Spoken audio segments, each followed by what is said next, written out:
service. If I like, I order twice. Hibachi, got the gravy on the rice. Rolling in Mexico. Pittsburgh Steelers fans, welcome into another episode of the Steelers Q&A. No longer on Sunday nights. Tonight, it's a Thursday night show. We are coming to you live on YouTube, Facebook, and Twitter, or X, whatever you call it. And you can check us out every week here on the Q&A. My name's Jeremy Betts, and I am joined by none other than Brian Anthony Davis, who you just saw on the preview. Bad, we'll try not to get too deep into the same stuff you guys talked about on the preview, but I'm excited to see what the listeners have in store for us as far as questions today. How are you doing? Absolutely. And you know what? A lot of our listeners probably saw it live on the preview, so they're probably not going to be asking those same questions. Hopefully. I do have to say this. We are having trouble with Facebook. Yeah. So it is not, you are not showing up on Facebook. So if you usually watch it on Facebook, we're not going to have those questions today because we had the same problem. That is a problem right now with StreamYard and Facebook, and we're working to get that up and running. Yeah, I noticed it was giving me an error message. I was like, how do I get rid of this thing? But for those tuning in, I guess, on YouTube then and on X, we appreciate you. Feel free to load us up with questions about the previous matchup, the upcoming matchup, anything you want to talk about here on the Steelers Q&A. We're happy to talk about it. Brian, I know that you guys did the preview tonight. You had the post game after the game was over, but how do you feel after the Steelers week 1 victory? Is this an optimistic look ahead to week 2, or is there a lot to improve upon and you're a little concerned? No, I am not concerned whatsoever. I have been using this ad nauseum, but I did not use it tonight on the preview. I feel like it's a lot like that little yodeler guy on the Price is Right. And that's the way the first Justin Fields was the first half to the second half. We know this is Justin Fields' show on Sunday. It has to be because you have not had a full week of practice from Russell Wilson as much as he wants to play. Something I do want to address before anybody brings this up. There's no problem with Russell Wilson right now. I love the headlines today. Mark Cabali was on, and I respect Mark Cabali. He was on the Pat McAfee show, and he said he looked like he was unhappy in the locker room. Oh, boy. That's all he said. He looked unhappy. Now, all the headlines are Russell Wilson's unhappy. Yeah. Stop. Just don't make up stories that aren't stories. And I'm not saying Cabali is. I'm just saying he appeared to be unhappy. He was in the locker room. Yeah. He appeared unhappy, but how I look and how I feel doesn't always resonate. I mean, there is that phrase, resting bitch face. Yeah. So somebody might have it. The RBF. Yes. And I was going to say too, like, Brian, I don't know about you, but sometimes my face doesn't look so excited when I get done with work for the day. Maybe I'm tired. Maybe I gave it my all, and maybe my calf's hurting, after work. So I think that's just as viable a reason as anything. So we don't need to manufacture anything, but to answer your question, Jeremy, yes, I feel good with the way the direction Pittsburgh Steelers are going in. I like the fact, but bad. Yeah, and the buts come out. My parents always called them the buts. But bad, they didn't score any touchdowns. Yeah, but there was a point where they could have scored a touchdown in that last drive, but they knelt on the ball. Yep. They also, if George Pickens is not called for OPI, there could be a touchdown there. Sure, drive stalled, but this is something I did say on the preview, and I am going to say it again, Jeremy, because you didn't hear me say it. I'm telling you that the preseason is completely different.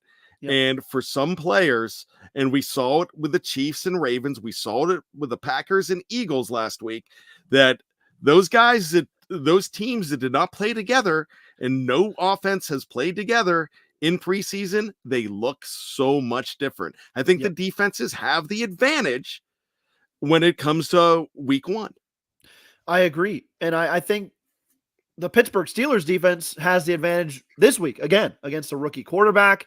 I was just talking with Jeff as we were recording the All Bets Are Off segment for tomorrow that, that Mike Tomlin, his record against rookie quarterbacks is well known, 24-6 all time.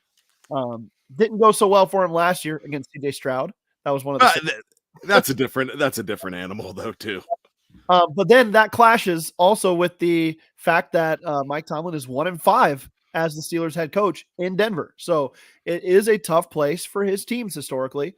But I just think that the Steelers defense is built different. Do you feel that after week 1? Yeah, I really do. My goodness. What TJ Watt should have become defensive player of the year just after that game. Yeah. Every play. I mean, my goodness, he was dominant. And I was on a Denver Broncos show, Mile High's Broncos here on the Fans First Sports Network. And I was on just a few hours ago, and they all picked the Steelers. Oh, wow. And they want to be homers, but they're like, we cannot be homers. And they don't, and they are afraid of TJ Watt. And they were not even talking about anybody else on that defense, Jeremy. Yeah. All they were talking about TJ Watt. And I told him, you're talking about TJ Watt, and I appreciate that, but you should also be scared of Alex Highsmith and Patrick Queen if he plays. You should be afraid of number 50, Landon Roberts. You should Keanu Benton. There's a lot of names you're going to get to know, and you're not going to like. Yeah. That defense is out of this world. Where it's funny, they're not ranked as high as you think they would be because a lot of defenses had really good statistical weeks. But again, offenses were not right across the league in week 1. But what TJ Watt brings to you is the fact he is a game wrecker, and he completely wrecked a veteran quarterback. And it was also coaching too. Hats off to Terrell Austin and Mike Tomlin, who said after the game, we cannot go ahead and blitz the heck out of this guy. He picks up blitzes better than anybody. So they found a way to confuse him. So yeah, no, this is a team that is going to have more respect as the weeks go on. I'm already telling you, I expect them to win this weekend, and I hope I'm not jumping the gun. I agree. And I hope the same thing. I feel like, some of the historical talk, like so-and-so's record all time versus this and versus that goes out the window when the situation itself plays so much different than anything you've seen in the past. A lot of those matchups were against like Peyton Manning or against really good Denver defenses led by Von Miller and Justin Simmons and all these players that are no longer there. It's a totally different ball game in 2024. And I think the Pittsburgh Steelers defense, this personnel group, this coaching staff, they've got it raring to go. And I think it's been, everybody talks with respect about the Steelers defense, but I don't think anybody actually in the national media across the landscape of the NFL actually was giving it the respect ahead of the season that it probably deserves. And they're about to find out. And I think that that's a great thing for Pittsburgh.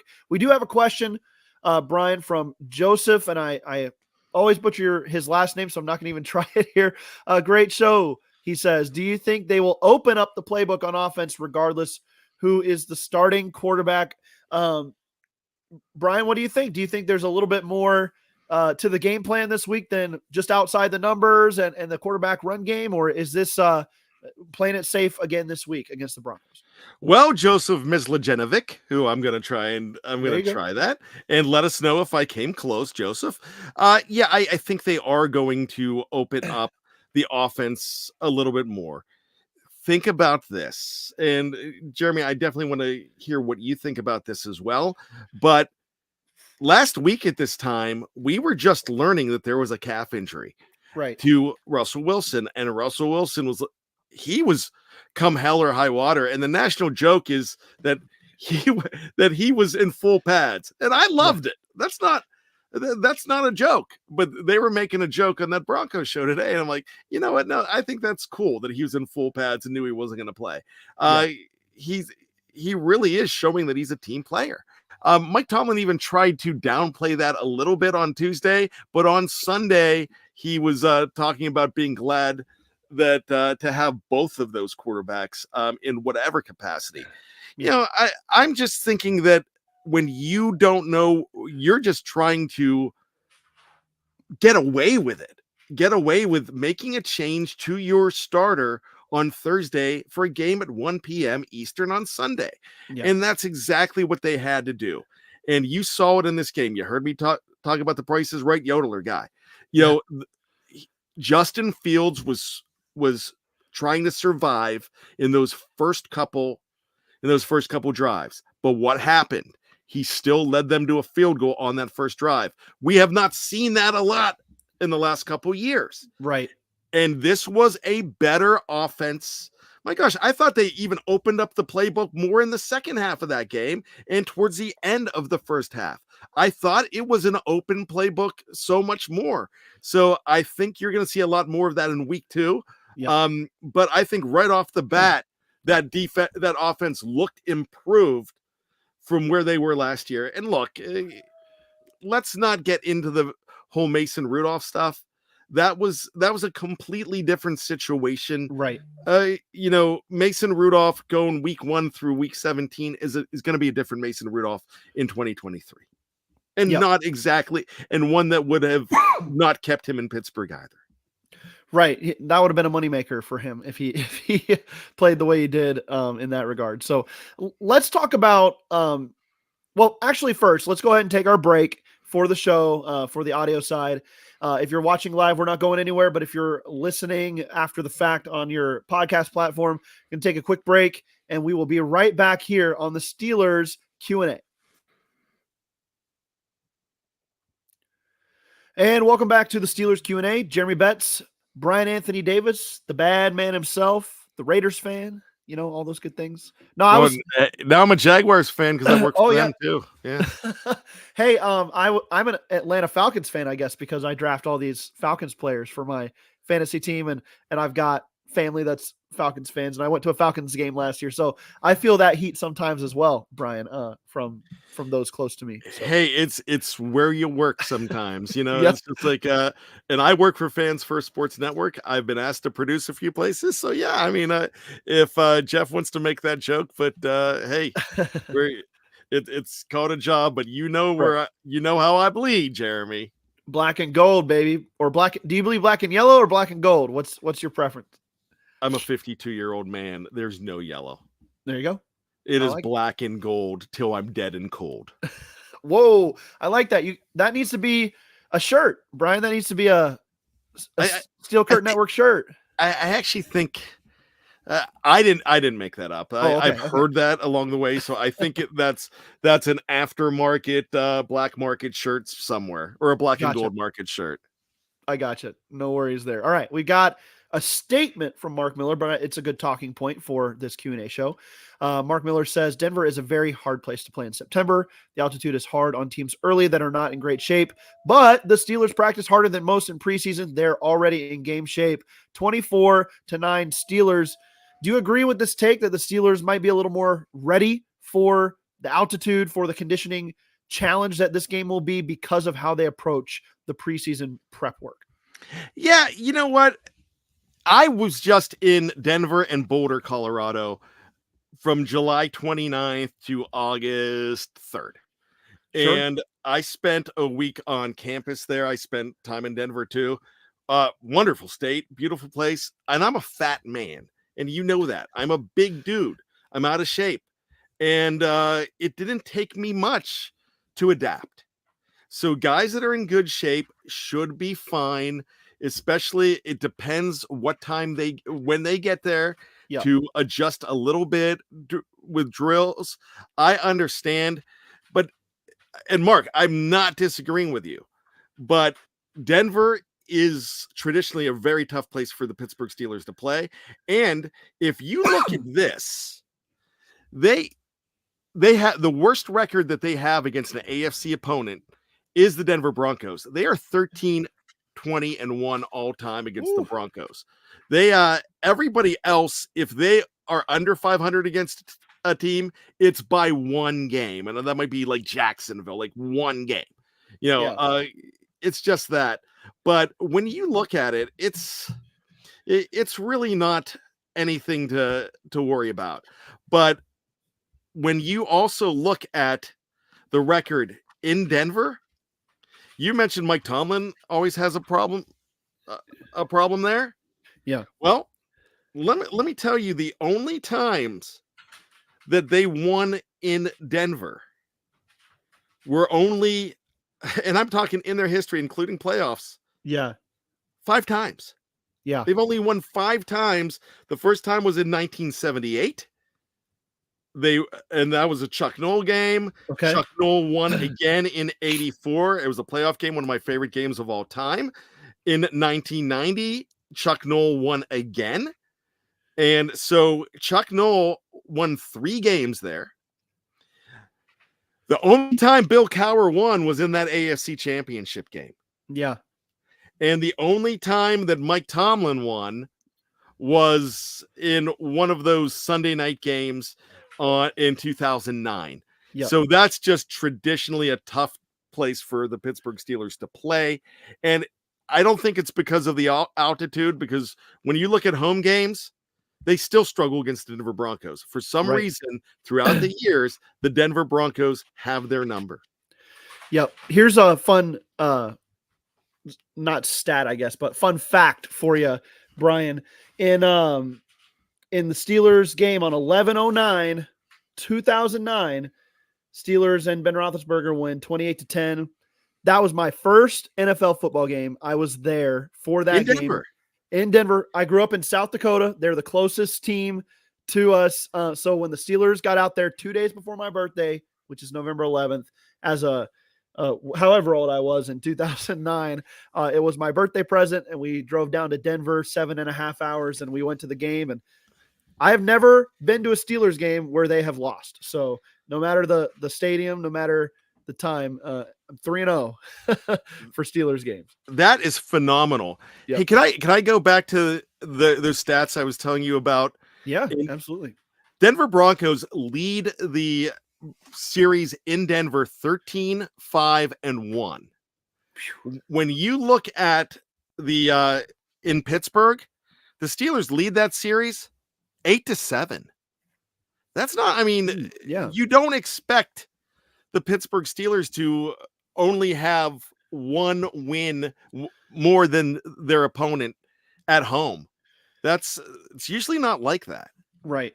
Yeah.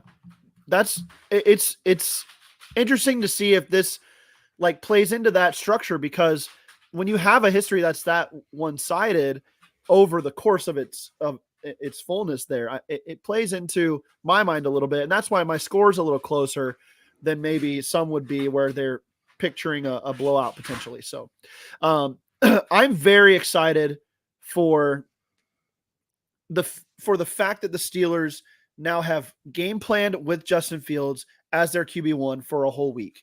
And I don't know, I brought this up with Jeff. I want to know your thoughts too. Is this a chance? Is week 2 a chance for Justin Fields to take the QB1 job for good in Pittsburgh for this season, barring injury? Or when Russ is healthy, he's the starter? How do you feel about that? I think it is absolutely his chance to go ahead and seize the throne. Look, our Source podcast, we brag on our Source podcast, and back in March or April, the plan for Justin Fields was hopefully having him in a position to go ahead and seize it towards the end of the season. They would probably like to go towards the younger guy, and that's ideal, but he has to earn it. The nice thing about the situation, you have two, and these are Mike Tomlin's words just last week. No, actually, just Tuesday, I think he said these. Yeah. But we have 2 capable quarterbacks, said Mike Tomlin. Yeah. And they really do have 2 capable quarterbacks. I don't care what anybody wants to say. In Denver, they're praying for Russell Wilson because they kind of think he sucks. And I'm like, I was on their show. I said, do you not realize that 26-8, 26 to 8 interceptions, touchdowns? And they're like, well, he just wasn't the right quarterback for Sean Payton. And okay, get that. And I don't have a problem with that. Right. I think Sean Payton is kind of a mad scientist guy that I kind of think that he's going off the deep end. And sure, he didn't want Russell Wilson, but the way they treated him last year and the way they try to paint him as a bad guy, we're seeing none of that in Pittsburgh so Yeah. far. None of it. He's an Yeah. ambassador. Yeah. And it's all about perspective too. The Steelers had Kenny Pickett and his 12 touchdowns or whatever it ended up being over 2 seasons. Could And, you imagine, Jeremy, yeah. what it Oh, would have man. been like with Russell Wilson last year in Pittsburgh? Yeah, they would have been a tough team to beat in the playoffs. They They would have been contenders. higher Yeah. seeded. Yeah, for sure. Yep. I mean, if you think about it, they're 2 wins against 2 losses, I guess, that it turned out to be against 2-10 teams last year. If those turn into wins, they're a game out of the 1 seed in the AFC behind the Ravens, and maybe you win another one that you lost because your quarterback couldn't get you down the field earlier in the season. So yeah, to me, it's setting up for the Steelers have a large. We've seen it already, a large margin for error on the offensive side of the ball because of this defense. And I think the defense is even better this year. So I'm excited for competent quarterback play. And we at least got that last week, along with competent play calling and offensive scheme. And it was a lot of fun. Here's a comment from Thomas Riley, a question here. Bad, Jeremy. The Steelers should treat Justin Fields like they did for rookie Big Ben. Am I wrong or right in my thinking? I think, yeah, ride that Steelers defense. Let him kind of just hit the open guy, not stress too much, make plays with his legs, and win ball games. But I think you can rely on him to be a little bit more dynamic too, because he's established. You've seen it from him for 3 years in the league, just in Chicago with a bad supporting cast. It's you can't hide him too much. Let him shine where he needs to. But what do you think? You know what? This question, I'm glad you answered that, because this question confuses me, and it's not a confusing question, but look, you're just in a better all-around situation for him. Even if you don't love the stable receivers that he has. Right. But a lot of people don't realize that how many times in just the last 10 years when Antonio Brown was there, he was cool and the rest was and the gang.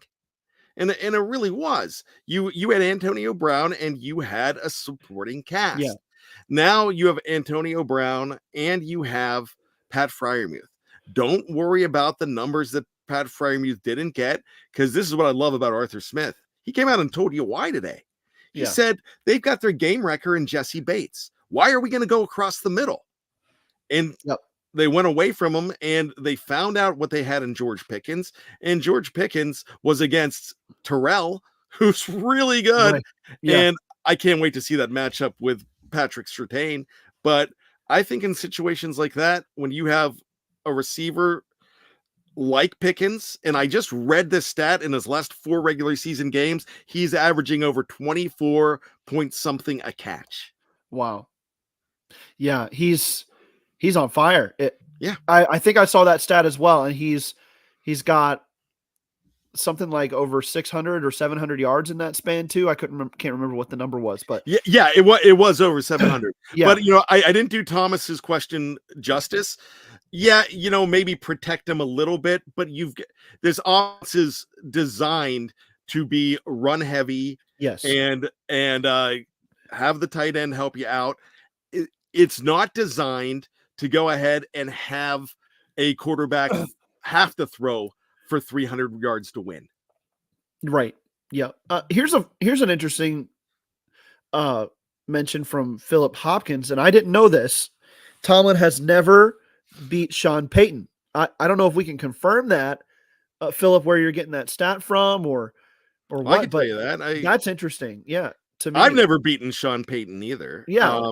You know what? That's true. And I don't. And well, Bill Cowher never coached against Sean Payton, so that's But if you look at New Orleans versus Pittsburgh, they the last time that they beat, it was just a couple years ago, and I think Payton was already gone. But I'm not Sean worried. Payton was gone 2 years ago when they played there. Yeah. It was only, I know they played in 2010. It was on a Halloween game, and it was a very close game. They played again in 2014, where they were honoring the 1974 team, and it was just a game where they were off. The Steelers were off, but it was not coaching that lost that game. I will tell you that. Right. And in 2010, I think the Saints were the defending champs, and I'm not worried about that. If it's 6 games or 4 games and they never beat the guy, but and think about his quarterback too. That was Drew Brees. That's one of the greats all time. This is Bo Nix. He is far from one of the greats all time at this point in his career. Okay, let's make it official. In 2010, they lost on Halloween. Like I said 20-10. Okay. The last time they played was 2006. Bill Cowher beat them at home. I was at that game, 38-31. My gosh, Willie Parker, first time he broke the record, I believe, for rushing yards in a game. The next game, the Saints in 2014 beat them 35-32 in a wet home game where they had some egregious turnovers in that game. They gave that game away. So the last time actually was Sean Payton in exile in 2018. I don't think so. That was the one right around Christmas, right? Yes, where and that's where Juju fumbled. And the refs really. They were against Joe Hayden in that game. Joe Hayden, yeah, that's right. I remember that game. I watched it at my wife's aunt's house. And Jalen Samuels had a fumble in that game. Yeah. I look. So that's 3 losses, but when you look at a lot of those games, I'm really not concerned about the Sean Payton thing. If Sean Payton can beat them this weekend, then he is an amazing coach, because that's a beat up team. That's a bad team. And their injury report has their second and third receiver limited practice, and their best offensive lineman limited practice. Yeah. Garrett Bowles dealing with, is it a hamstring? I can't remember what it is for him, but it's not. I mean, it's a rough situation. Yeah. He's got his work cut out for him, but it's not a good team right now. Yep. The Broncos gave up the highest pressure rate in the league last week to the Seattle Seahawks. And I think the Pittsburgh Steelers front seven's a little better than Seattle. So they're nasty. Now, the Steelers could lose this game. This is an not NFL team, right? It's not a slam dunk, and it's in Denver, but I think right now the Broncos are a top 5 drafting team. Yeah, I agree. All right. Let's see here. Fun comment from Brian Brown, always on the show. Oh man, I'm late. Hope Myles Garrett doesn't get a pressure for it. I love Brian Brown. Brian Brown is stealing my shtick though, because I've done that Myles Garrett thing for a long time, and I will. But I love the fact that he recreates that as well. Yes, I love that. And then Brian Brown says, if the NFL would schedule a Chargers versus Ravens Christmas Day game, would it be a Wang Harbs Christmas? Oh my gosh, it would be, I guess. It's you know what, I can't. We're a G-rate. We're a PG show. Show, yeah. What I really want to say, I mean, gosh, you know what? You dropped an RBF earlier, so I think we're okay. Yeah, but that's a female dog too. That's not, and that's probably one of the worst things I've ever said, as far as in my history with this network. But you know what? I'm going to actually say this, and this is an awful thing too. I'm sure she's a lovely lady, but the Harbaughs in an interview said, we get our competitiveness from our mom. Yeah. So, man, what kind of battle axe is Mrs. Harbaugh? If she did pass away, may she rest in peace. May she be competitive wherever afterworld she's in. But I mean, she must be a gem. Yeah. Because those guys are wangs. Right. Well, the Steelers get them both this year. Actually, Here's the thing, Brian Brown. It's Wang Harms in Baltimore. It's Knob Harbs in Los Angeles. He's Knob Harbs. Knob Harbs. I haven't heard that one before, but I like it. I like it. Any nicknames we can come up for the Harbaughs. All right, let's make this our last question as we get wrapped up here from Ram. If Fields sucks it up, do you think Russ is right back in? It's a real possibility. I hope not. Yeah, we mentioned this was Fields' chance maybe to stake his claim on the QB1 job. If Russ gets healthy, though, and it's kind of just an up and down performance from Fields this week, and he's ready for the home opener against the Chargers next week, I can see Russ starting. I don't. Yeah. I don't even think Fields would need to suck it up necessarily for that to happen. It would just need to be that he doesn't like establish himself as QB1, right? There's a difference between those two things. Yeah, that goes back to that other question too. He has to establish himself, but if there's any doubt or if it's 50-50, if it's ho-hum, you see what Russ brings you. And because unless it's a slam dunk, you're not going to kill the guy's. You're not killing the guy's confidence, but he knows what he was brought in for. But what you will see, no matter who the quarterback is, well, no, actually, let me rephrase that. If Russell Wilson is the quarterback, you're still going to see. I'd be shocked if you don't see a design drive in each half for Justin Fields to come in. No injury, no poor play, just to shake it up because they have that luxury. They have a luxury here. Yeah. It's like having two closers in baseball. Yeah, it is. Yeah, you got two guys who can go out there and get it done. And man, I know Russ is itching to play. I know he's bummed. He has to be that he's not able to get out there. But, the Steelers do take it cautious with these lower body soft tissue injuries. And that's why I think Patrick Queen, there's a chance he doesn't play this week as well because he missed practice with the groin. That's better to me than if he was limited today, because if it comes out that he's limited today and we didn't hear anything yesterday, that tells me he injured it in today's practice. I don't think that's the case. I think they were giving him more of a rest day than anything. So hopefully that's the case. But those soft tissue injuries, man, the Steelers are pretty careful with those, and we'll see.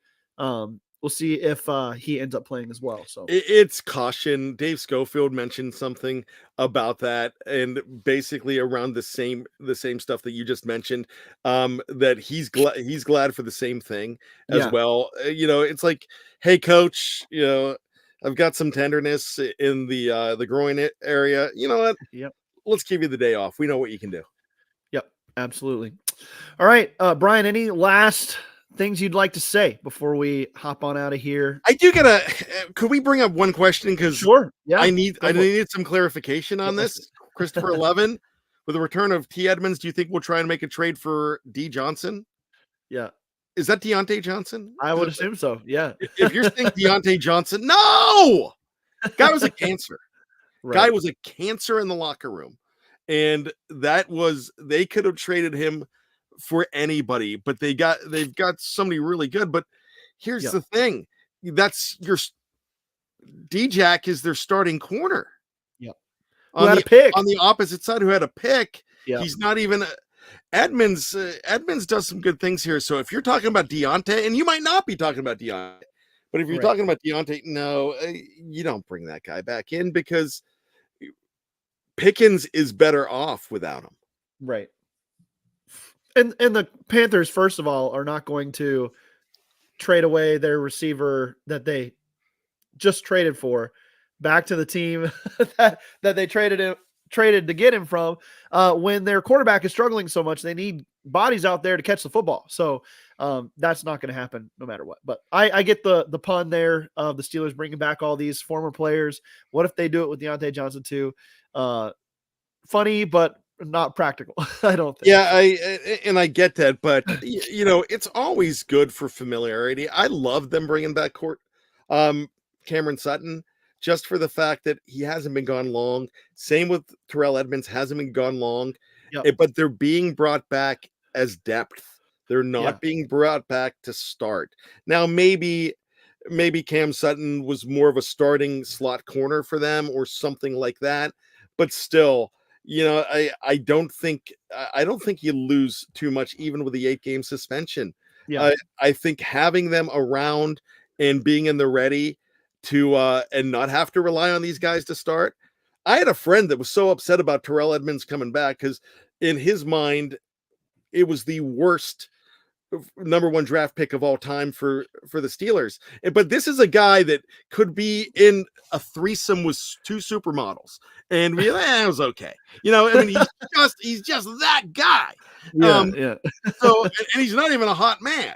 I mean, so all I'm saying is now it's good to bring back a guy like Edmonds, but Edmonds would have been, and we've said this for years, he would have been one of your favorite Steelers of all time if he was a number 3 draft pick. Right.